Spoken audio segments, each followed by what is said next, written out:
Here we are with another one, guys. FIDE Master James Canty III here, aka GM Canty. Welcome back. Today we are looking at the move of the year. Let me say that again. The move of the, say it with me, class, the year. Yes, from Magnus Carlsen himself versus Jan-Christoph Duda in the Super United Grand Chess Tour. Game happened today. Crazy game. Move of the year. Stick with me and find out what that is. So Magnus is playing white.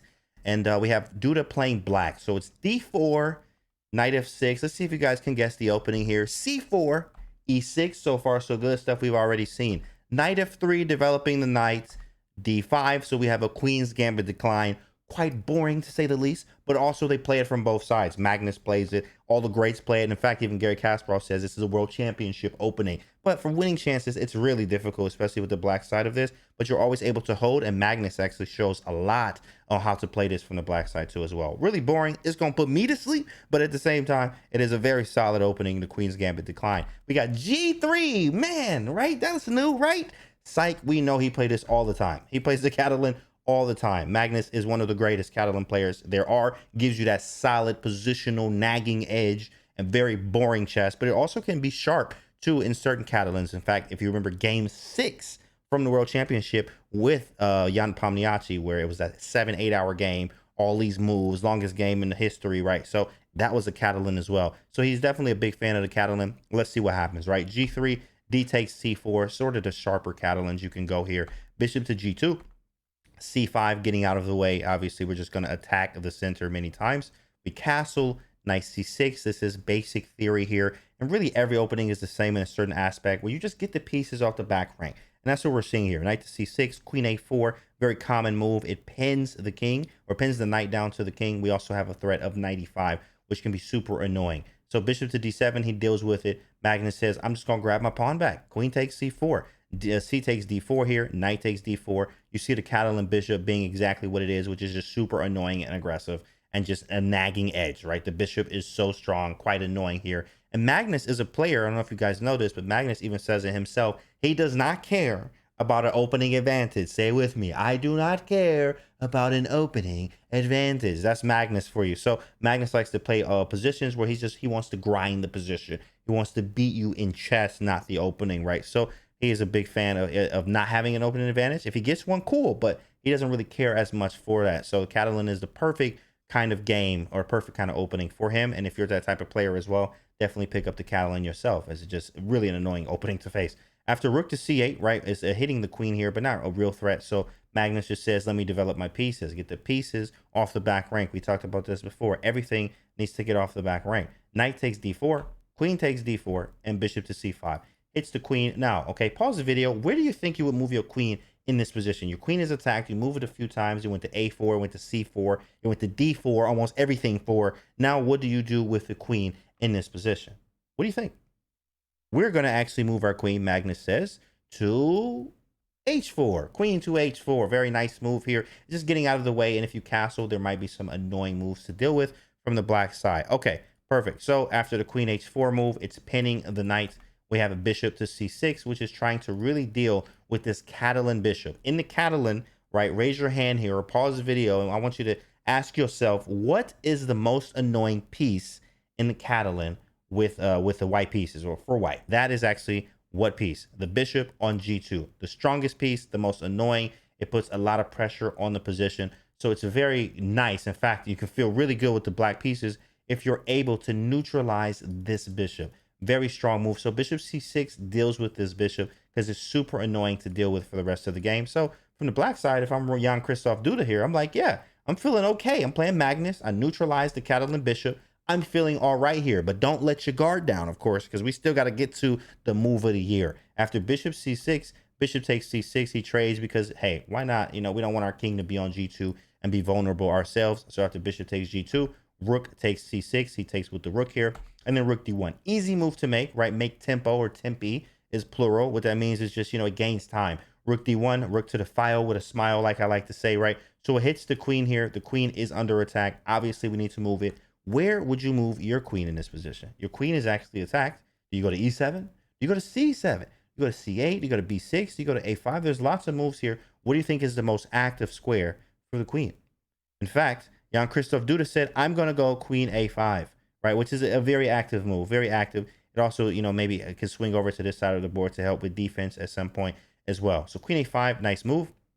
Magnus is going with bishop g5, develop the pieces, get them off the back rank. And if you can do it with tempo, meaning, you know, attack, extra move, time, I make a threat a lot of times is a tempo, that's going to be good for you. Most times than not, you should lead or try to make a move that is a tempo that attacks something. So bishop to g5, which hits the knight on f6. The knight is actually hanging right now, so we need to defend it. Bishop e7. So he goes bishop e7 to defend it. So now if bishop takes f6, we're going to take back as well. He hits the queen. We don't really want to give up this bishop like that, but we still want to improve our position. What does improve mean? Improve means moving a piece or a pawn to a better square than what it was on before. So after the bishop e7 move, there's boom, rook a to c1. The rook is better on c1 than it is on a1. It's just helping defend some things here, right? And also put a rook to a file with a smile, as we said before, right? So rook c1, h6. Okay, cool. He's saying, I'm going to take this bishop if you don't move this bishop, right? Now, it's not really threatened by pawn takes g5 because we have queen takes h8, checking,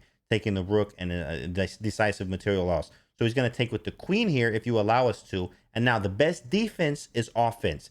Pause the video and figure out what do you play in this position. Best defense is offense. White to move, what do you do? This is where you go. This is not move of the year, but it's a nice one. It's leading up to move of the year, 94. Ooh, look at that one, 94. That's nice. Now, of course, you can't take the bishop, or you can if you like, but then you might as well hit the button when you do it. Queen takes h8 is checking. It's also taking the rook here. Not good for you at all, right? So 94 is very nice, saying, hey, you know, if you take this knight, I'm going to take your bishop, and your king's a little weak as well. Notice how black is not castled yet. So, okay, Jan-Christoph Duda says, I'll make some trades here. I got a little combination for you, Magnus. Watch this. Rook takes c1, right? So after rook takes c1, rook takes c1, you got to take that back. We're now threatening something like rook to c8 in some cases here. Okay, so Jan-Christoph Duda says, knight takes e4. I'll take you up on that, Magnus. Yeah, I'll take you up on that little trade. Bishop takes e7, right? So Magnus gets what he wants. He gets the bishop here. And then Jan-Christoph Duda says, oh, I'm going to be tricky here. And I'm going to play a move for your trick, right? His trick is rook to c8. He wants to take the rook.